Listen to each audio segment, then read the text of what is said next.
sorry we're late. This is Penda James. I just want to thank you for joining me. I know some of you have been anticipating this awesome conversation that I'm going to have with this declaration. I choose to win. But let me tell you, for the past 11 minutes, I've been having some technical difficulties, and I always know that when you have situations like that, technical difficulties, you have to keep pressing to get to the end. And when we talk about choosing to win, that's exactly what we're talking about. If you don't know me, I am a scribe coach, and what I do is I assist leaders to get unstuck, execute their goals, and inscribe their legacy. Last year, during the pandemic, I started a podcast called The Resilience Project. It was in a moment where I watched one of my dear friends during her book release party. She was celebrating and I was celebrating with her, and I heard the Holy Spirit say, "You're not doing enough." In that moment, I had to take a long, hard look at myself and realize that I'm always pushing everybody to go out and pursue their dreams and do what God has called them to do. And I stand in the shadows, never giving myself permission to fly in the same way that I pushed them off the ledge. On that day, I decided I was going to come outside of the shadows and I was going to have some conversations with people that I care about. And we were going to talk about things that we don't talk about in church, like being depressed and being a Christian, talking about having suicidal ideation, or being somebody who doesn't know what they want to do and feeling like you didn't make it when you really did accomplish great things. And the Resilience Project has become for me something that has brought pieces of me back home in every conversation that I've had. And you can go to my YouTube channel, look for my name, Penda James, and you'll see almost 100 conversations with powerful people about family, and all of them lay on 4 pillars: love, faith, courage, and restoration. This Now November series is a nod to something that I started in I said 2016, but I really believe it was 2014 because it was before my mom passed in 2016. I made a call on my blog and invited people to interpret 2 words: now November. In that moment, I wanted people to make a stand that now November, I will no longer let you control me. People get to November and feel like it's the end of the year and I didn't make it to my goals. No, we still have time. And that declaration, now November, opened up so many doors for so many people. The testimonies that came from those blog posts have now become books and podcasts and plays, and relationships were built. And when I lost my voice, I let it all go. So this is the final now November for 2021. And I'm so excited because the declaration is I choose to win. It brings it full circle. So if you didn't watch last week, I want you to go back and I want you to pay attention to the conversation. But let me tell you about a special moment that I experienced. I looked into a mirror, and across the mirror were the words, "Do you see yourself winning?" When I looked in the mirror, read the words, I started to sob in the middle of people. I don't cry really in public. And I lost it because it was and has been so easy for me to say, yes, I see myself winning. Yes, I see myself getting to my goals. But I don't always give myself permission to. I made the plan for now November way before I saw that mirror last week. And I just know that this is God, that we ended on this declaration. I choose to win. So I'm going to skip around a little bit. I have some questions that are prepared, and some of them I may have to answer on my own because all of my guests were not able to make it tonight. And so if you are interested in being on panelists tonight, let us know in the comments and we'll send you the link so you can join me live. This will be so awesome. We haven't never done it like this before. So I want to bring up my first guest, Kia Richardson. Hey, Kia. So you are muted. So while you unmute yourself, I'm just going to tell a little bit about you and our relationship. If you haven't already seen Kia's The Resilience Project chat, I would advise you to go and watch it. It was really good. She's probably drinking some wine over there and getting herself relaxed. I've known Kia probably since I was about, I don't know, 12 or 14 years old. We've been through a lot together in our life. And I just really want Kia to talk about, what do you want people to know about getting to their win? Like, what do you want people to know about winning? I think the number one thing we have to realize when it comes to winning, you're not going to always win the way that you have on paper. You can set out to win a certain way with a certain group of people, and that may not be the design that God has for you. A lot of times we end up in circles that we never saw ourselves in. We end up with people that we never had relationship with Okay. because we like to stay. It's hard when you want to win. You have to put yourself in a position where you become vulnerable with sometimes strangers, Oh, because there will be times where your feet will be placed in rooms with people that you don't know, but they know enough about you that they want to pour into everything that God has placed into you. And so that requires a different level of vulnerability. But you have to be willing and committed to do that to win. Winning is not going to always be in the comfort zone. If you look at a lot of the sports, the talented sports people, as soon as they become a free agent, they're trying to win. So they're packing teams. And as long as the owners and the franchise have the money, they're going to stack their team to win. And that's the same way we have to go about it. It's not going to always be necessarily the best point guard, but you're going to have a point guard that's going to shine with your power forward, with your center, with everyone else who plays in your position. So in order to put yourself in a position to win, you're going to have to sacrifice, you're going to have to cry, and you're going to have to hear no. For me, hearing no was a problem because my mom didn't tell me no a lot growing up. I can count the number of times my mom told me no. wow. And so I had to learn to hear no and be okay with that. And it took me a long time because I was used to hearing yes so much. But then I also had to realize that their no didn't necessarily mean it wasn't going to happen. That just wasn't my circle. That wasn't my connection. And I had to be okay with that. The one thing that I'm learning is because the population that I seek to serve are those who are domestic violence survivors, those who are teenage mothers, those who are sexual assault survivors, and victims too. You have to have a special audience when dealing with them Yeah.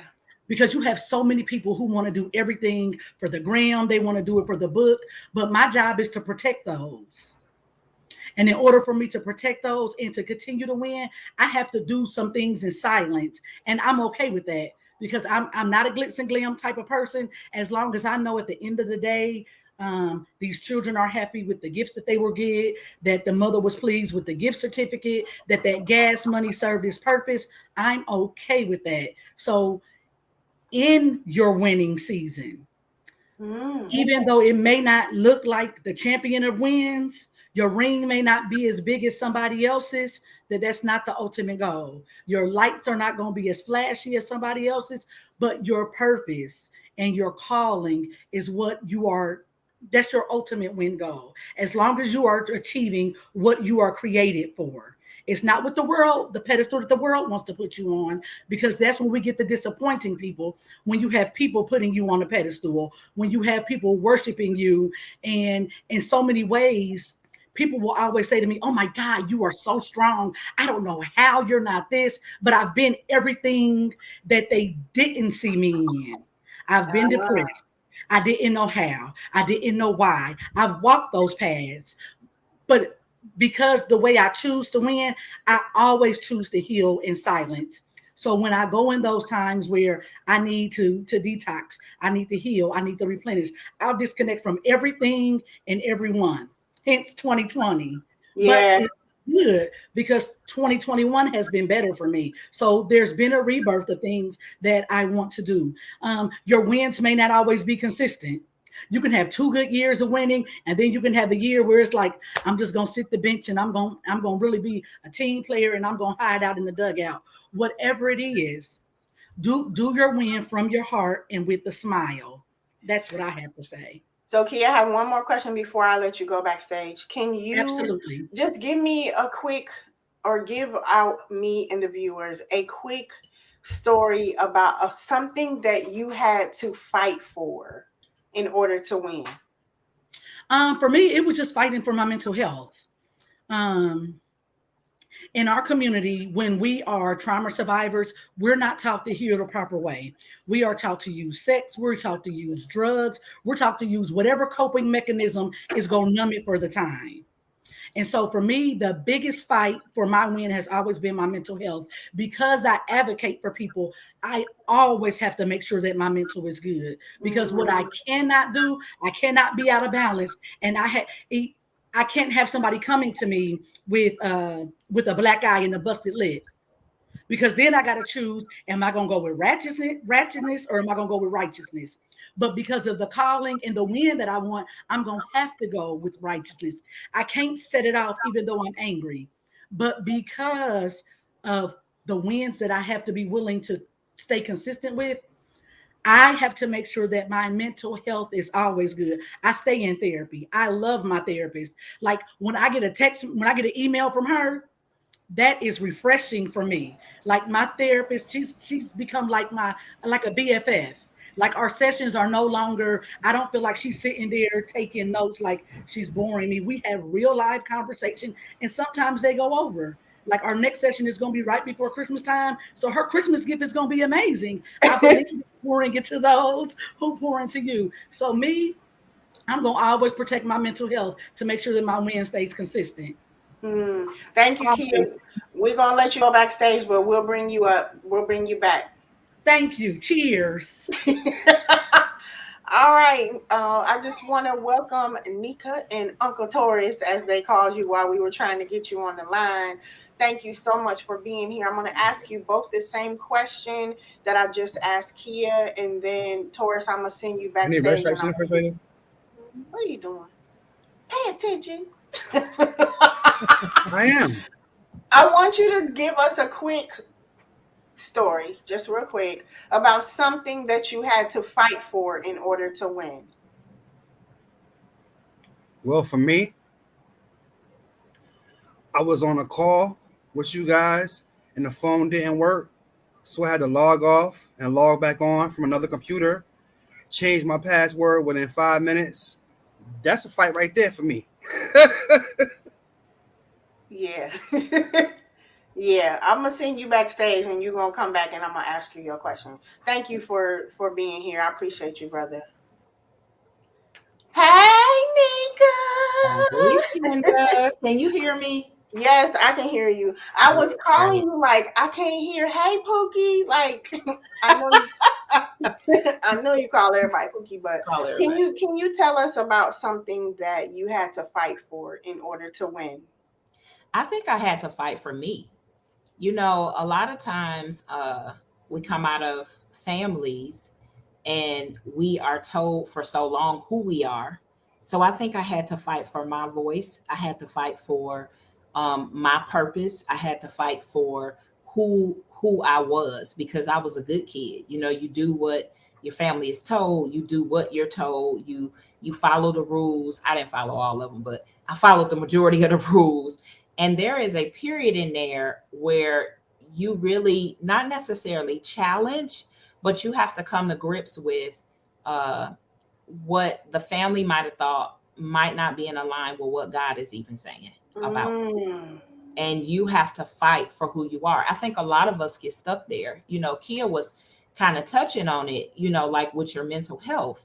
You know, a lot of things that might have came out of the family might not have been healthy, might not have been things that allowed you to be connected to a healthy self-esteem within yourself. A lot of things might cause problems in your relationships. You might pick the wrong mate, or you might pick the wrong thing because you're following what somebody else wanted or what somebody else defined they versus you. But we never talk about real self-love. You know what I mean? So that was a journey for me to really find and define, not only find it, but define what self-love looks like for me. So I think the first win I had to learn how to do, even before the rest of them, because the rest of the wins wasn't even important when I was winning under that other person. You know, I think I was able to really accomplish a lot when I learned to fight for me. So we had this conversation the other day. Since I'm being transparent and authentic, we talked about survivor's remorse and what was the other thing you said? Winner's guilt. Winner's guilt. Woo! Where when you finally win for yourself and you're having wins, and like the people who are around you are not winning. And when I say people that are around you, I don't mean like friends, because friends you can trade out and trade in most times. But like family, what do you do when it's your mom or your dad or your sisters or your siblings or your cousins or your grandparents or the lady at the church who's been at the church forever? What do you do when it's your pastor, or it is your first lady, or your Sunday school teacher, or your teacher, or your college professor? What do you do when it's the intimate positions that should be feeding you, but they don't? And so when you start to be real with yourself and really accept who you are, and you start winning at like real self-love and self-care, and everybody's kind of like, well, what are you doing? You know, like, what do you do then? You know what I mean? Like, how do you get out then? That's when you really got to learn how to self-love yourself. And so you sometimes feel guilty. Yes, I watched the whole show. You sometimes try to live two lives. I'm this way with them and I'm this way over here. But then after a while, you're constantly having this turmoil that's keeping you stressed out, that's keeping you upset, that keeps you fearful, really, because then you're not really taking that large leap that you can see God is putting before you. And instead of doing that, you take baby steps and you chip away at it because you don't want to make too much of a rattle, because then they're going to be loud. Instead of you really just not really getting rid of them, but learning that your voice is the most important voice. And sometimes moving yourself in a different position in their life and being okay with it. It's a burden though, like the burden of survivor's remorse and winner's guilt is heavy. Like I'll just say for me, when I look through the lens of survivor's remorse and winner's guilt, I want so much to bring people with me. Like, you don't have to live the way that you're living. Come on, let's go. You know, the good part with technology is we can learn so much more. The bad part is it makes us so self-absorbed and selfish. So we tend to forget that we live in a culture. And when I say me, I mean African Americans. A friend of mine preached a sermon Sunday, and it blew my mind because he used this phrase, and I'm going to give Reed his credit because he'll be talking trash later if he watched this video. But he preached that thing. He said, when the oppressed internalizes the oppression and they become depressed, that stopped me in my tracks. When the oppression is internalized and then you become depressed. So because of all these things that have happened in our community holistically, and I've been looking for words and he gave them to me, you know, just Jim Crow, slavery, like we can go down the long list, killing Black people in the street, like the list is long. We know the list, but because we don't focus on self-care, because we look at selfishness like, am I doing it for the gram? Am I on Facebook? Because we're unhealthy selfish. Like we're building this fake image of what people see instead of really doing self-care, that whether I'm on Facebook or whether I'm just at home, I'm really okay. I'm dealing with me. I could look in the mirror and say, it is okay for me to do this because I'm capable. because I'm smart. I could really look in the mirror and say, I like what I like to see just alone. Because I know people could put stuff on Facebook. They would never tell themselves that self in the mirror. You're not that confident. I know you. Mm-hmm. You know what I'm saying? I know. know you. It's like we are trained to have these dual roles. And a lot of it just came from Black people ain't been able to just be themselves. We've been we just start really looking at our real hair. We just start being okay with the different shades of our skin. We have just accepted that we are just as smart. We have been striving to fit in for so long as a holistic culture. We never take time to look at what is the small internal impact of that.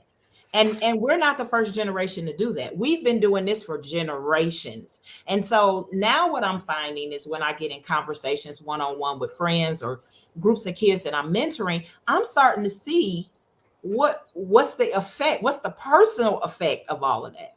It's almost like we're making ourselves bipolar because we just can't accept who we are and be okay with it and really accept I was made in his image and I was beautifully made. I'm perfect the way I am. Yeah. Like if you do that, then it's like, oh, you think you're better than somebody. No, I don't. That's not what I think. I think you're just the same way. So I'm not just thinking that for me. I'm thinking it for you. I'm thinking it for my daughter. I'm thinking it for my neighbor. I'm thinking it for kids I mentor. I'm thinking it for my coworkers. I'm thinking it right now for my city. We are an awesome city. We are, if people come, I say this is the best city in Georgia. Like I mean that from the bottom of who I am. So I think a lot of it is, and this ain't none of what you told me we was going to talk about. Let me put that on record. But it's just interesting because in winning, to me, that's part of it.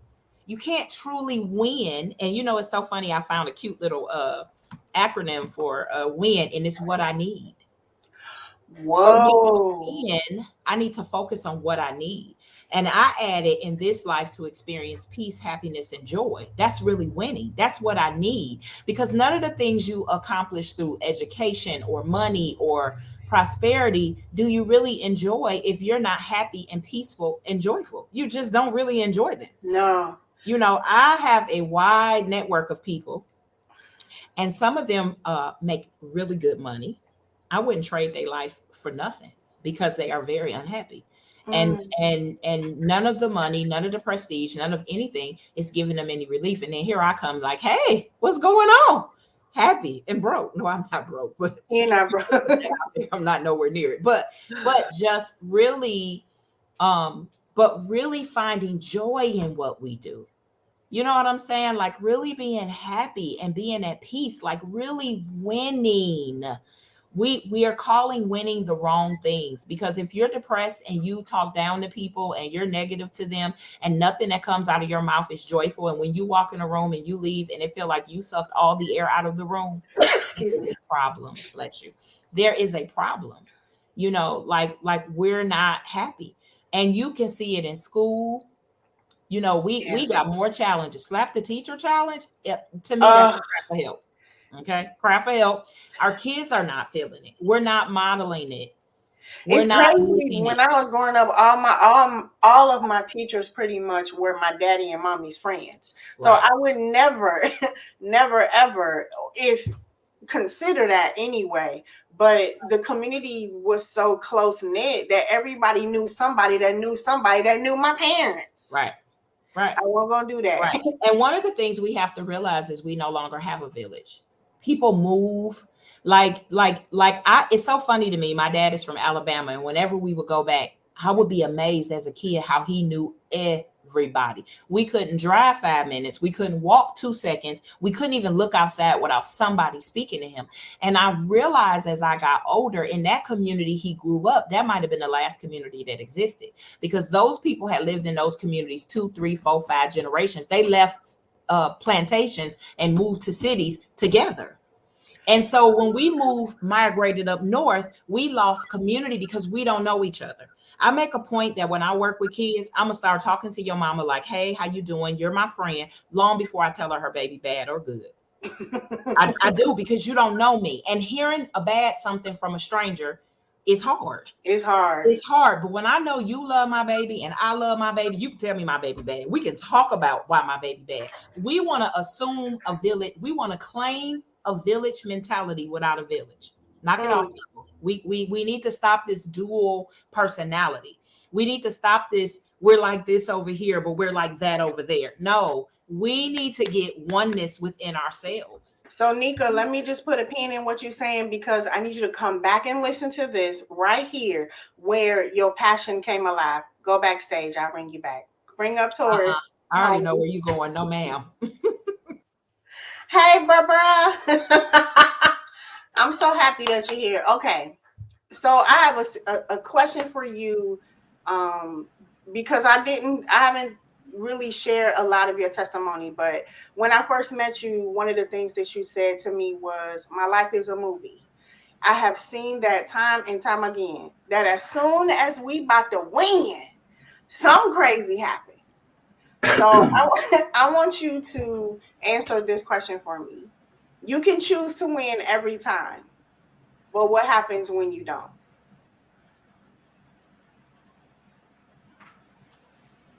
That was the question you okay, because you froze on my end. Yeah, you can choose to win every time, but what happens when you don't? You regroup and keep marching. That's the only thing I know how to do. Only thing I know how to, it's almost like survival mode. And a lot of times throughout my life, that's how I felt like I've been in survival mode. I know that there's something better and greater for me. So I just regroup, readjust my crown, lace my boots up, and keep marching. I That's mean, so how I've let's talk always about been. some of the stuff that you had to march through. All right. I've marched throughout my whole life. My whole life has been a march. I mean, you read the book, you part of the life, so you already know a lot of things that I've experienced. Everything in my life felt like a fight, like I had to fight for everything that I believe in, everything that I am. I'm just now discovering who I am. That's why writing was so strange for me, because it was something that people were telling me I was actually good at. I had no idea. I thought everybody could write, but I realized that I had a gift and a talent. That's a fight just to believe in that. My whole life has been a fight.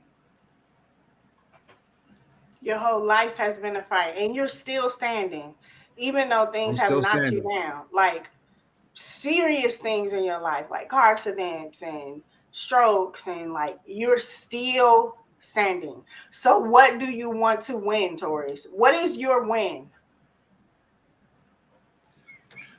I think when is on a matter. It's a perspective kind of thing. Um, for me, being all the through all the things that I've went through, me waking up and having a great attitude, me going out into the world and being productive in it, me being able to touch somebody else, me living in my purpose and fulfilling my dreams and my gift. Those are things that are wins for me. I mean, it may seem like small things, but until you know internally, mentally, spiritually what's going on with a person, you can't say or put a barometer on what a person might view as a victory or a win. Because there are things that I do every day I have to cheer myself on and say, hey, you did that. Being that I had 2 strokes, they're part of my life that have been affected by it. Like, for instance, you don't know this because you haven't seen me physically in a while. I walk with a limp. As I'm walking, I tell myself every time through every step, 10 toes down, 10 toes down, so I don't walk with that limp. So not walking with a limp is success for me. That's a win for me. It all matters on what you look at as a win, what you view as success. Because the smallest things are successes to me. I don't have a cheerleader saying, go, Taurus, go. So I got to be my own cheerleader. And people underestimate the fact that men go through that, and we do. You do.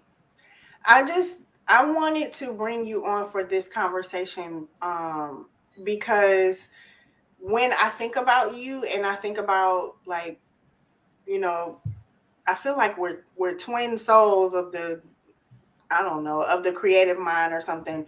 And I often think about how I get so sometimes disappointed. I don't want to say discouraged, because we always bounce back together, but I get so disappointed when, like, Like right when we were about to launch your book, something happened. And right when we were going to do a book launch, something happened. Like something always happens over and over and over again. But we keep pushing and pushing and pushing. So we're going to get there. We're going to get your book into the hands of Al Roker, whoever is supposed to be into the hands of, because we just keep bouncing back. And the bounce back that is in your story, it pulls me up every single time. And I need you to tell your story as often as you can, because I need it on record that we've been fighting for this. So when we get to the top, it's gonna be like we never stop, bruh. And that's the important thing. Like, you choose to win. If I choose to win is a person, it's you. Anything else you want to say? I appreciate that. To anybody listening and watching, don't let anybody else tell you or define what a win is. The smallest things can be wins to you. No one else knows your life besides you. Don't let nobody put you in a box of what success is, what losses are. Only you know that. Only you feel that. Thank you, Tori. Can we bring everybody up, homie? And we're going to wrap this up so you can go have family time. These are some winners on this screen. I love y'all so much. Thank you for not only for sharing your. I'm looking for my check. Oh yeah, you gonna get the check. We didn't get paid. Wait, hold on. Get us to the top. I'm leaving the rep. When Taurus get us to the top, we gonna have our windfall. But Taurus, can I say this real quick? Can I say something real quick? Yeah. What a lot of people don't know is that you actually saved my life. We've been through the story before, but let me tell it publicly so people understand the power and the magnitude of who you are to me. I was in a real dark space, and I had contemplated, not just contemplated, I decided I was going to kill myself. It was already set in stone. I had the gun ready, the whole 9 yards. I made my rounds. It was a Sunday, never forget. I made my rounds of saying goodbye to my loved ones and people who I interact with on a regular. I touched them. I heard their voices. They didn't know, but that's what I was doing. I was making my final rounds of saying goodbye to people. I called you last, and I didn't tell you what was going on, but I think you could sense the pain in my voice of what I was going through at the time. There's no need to say what it was, but you know what it is. And you said to me, your book's done. And I looked at the phone like, for real? And it just seemed like the breathless and the lifeless body that I was living in all of a sudden had breath and life. Amen. I was like, oh, wow. Like, this is my chance to actually follow through with something I said I was going to complete. Mm-hmm. And it took a long time, but it was finally complete. And I got those words, the affirmation from you on the most desperate day of my life. Mm-hmm. Only you know that. And that's who you are. That's what you are to me. I will forever be faithful and loyal to you because of that. Thank you. Can I add something right here? Isn't it so amazing? And it kind of justified what Kia said, what I said about how important it is to get to a healthy space to win, so that your gifts not only make room for you, it provides space for others. It free everybody up. If you even know the stories of how many times Penda wanted to quit doing this, you have no idea. You don't know how many times she wanted to quit. Like, she wouldn't have been in place. You would have been talking to nobody about your book, not on here. But it's like you have to surround yourself with people who will not let you fail, who will acknowledge who you are, who will say you are good just the way you are, not this fake image that we have out in society that so many people are striving to do. It's like you don't win that way. You win when you are your authentic self, because so many things in the world will tell us we're not enough. Watch TV for 1 hour. In 1 hour, the commercials will tell you ain't skinny enough. It'll tell you you're not pretty enough. It's so funny. I'm looking at my glasses on screen going, ooh, they do look thick. But the lady tried to get me to get her $200 more so I can get a thinner lens. For what? I'm just trying to see. Whoever don't like looking at me, that's their problem. I can't even see me until I get on camera with $200. So it is just amazing how when you get in place, when you let your gifts guide you, how it becomes a light for so many other people. Like, thank you for sharing that, because this is very brave to even be authentic and say what's going on, because so many people judge you. Like you don't know how this podcast is going to free up so many people just because our truths are on it. I think the most amazing thing is to have a man of color in a position to be vulnerable in front of, you don't know how many people are going to go back and view this. And I think we need to do a better job of creating safe spaces for men. From the time that they were little boys, if they failed, it was get up, man up, come on, man, you can't sit up here and cry. But we have to allow them to be vulnerable, because the funny thing is, I put a post on Facebook the other day, and I simply said, ladies, these men have had enough sex. Lead them to a therapist. He will love you better when he is healed. We think everything that a man wants is between our legs, and we feel we fail the male species in always thinking, the more I do this, the more I do that. We never want to protect their mental. We think all they are worried about are the superficial things, not knowing that inside of him was a little boy who wanted to be loved, and Penda was able to give him that love that he wanted and needed at that moment. So for me, I don't know you, but if Penda love you, I'm gonna love you. Look, if Penda ride with you, I'm gonna ride for you. I appreciate your vulnerability. Thank you for sharing. Thank you for creating a space to let men who look like you know, listen, bruh, it's okay to be weak, but let somebody else pick you up. The thing I enjoy most is you didn't name any coping mechanism. You said it was a phone call of someone simply showing you that she cared. No ulterior motives on the other end. I thank you for that moment of vulnerability with an audience of people who you don't know. Thank you. Don't think for a second that men don't need that safe space too. They do. It's a conversation that I have with many people, including a lot of men that I know. I have a very small circle, but the circle that I do have are people who are influential to me, and I'm influential to them. I heard the sister earlier talking about self-love. I don't think anyone was taught proper self-love. The things that They couldn't teach it because included they didn't know. self-love, They were in your survival. They didn't your know. circle, your circle is self-love also. I cut a lot of people out of my circle simply because they weren't conducive to where I was going. I don't have very many friends. I'm not tight with my family. My family, I have relatives, but my family, Penda, and the other people that I picked up along the way that I inducted as my family. That's self-love right there, knowing that what you belong to, what you don't belong to. I've always known one thing about myself is that there are certain places I belong, certain places that I don't.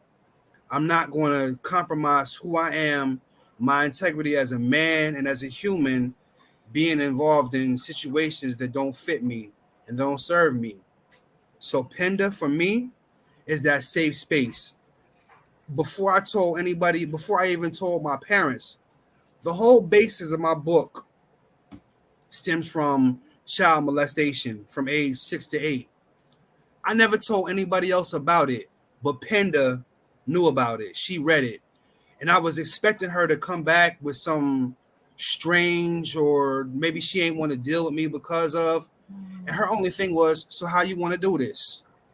I'm like, word? You ain't going to say nothing about what I wrote?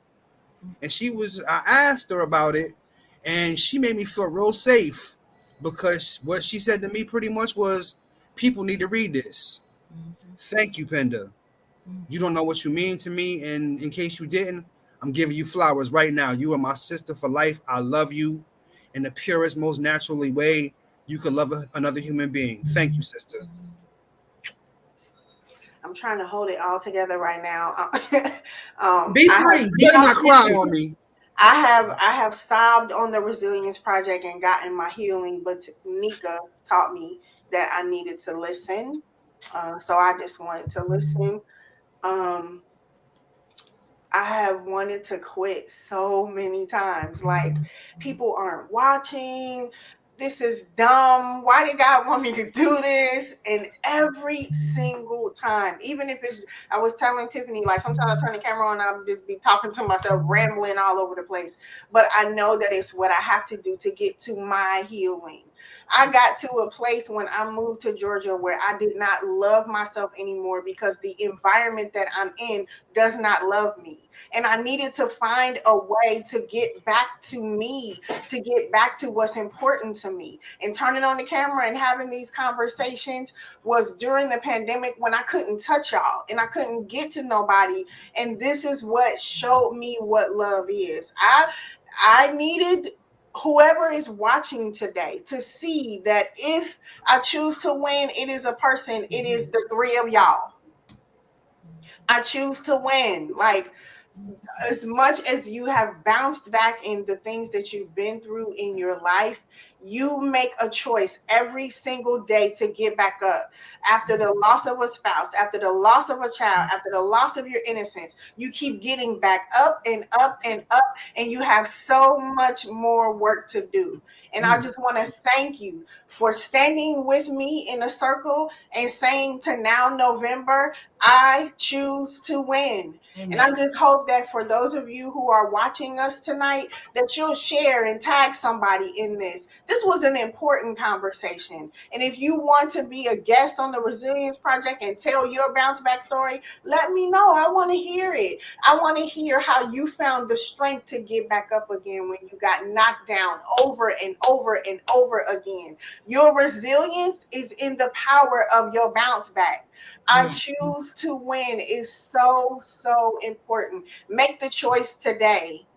I'm coming back stronger. I hope to do so many more of these now Novembers for the rest of forever. But tonight, I just want you all to really, really reflect on this declaration. I choose to win. Whatever the win is, it's what I need. I'm going to get to what I need because I'm worth it. And I want you to stand with me. Let's clutch hands and let's walk together because we all choose to win. We're going to get there.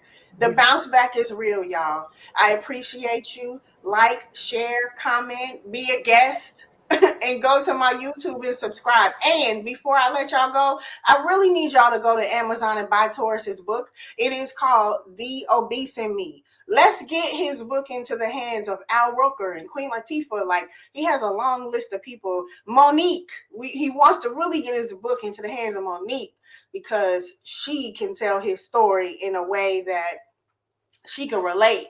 So let's help Taurus sell some books, y'all. So share, comment, tell your bounce back story. The bounce back is real. Good night.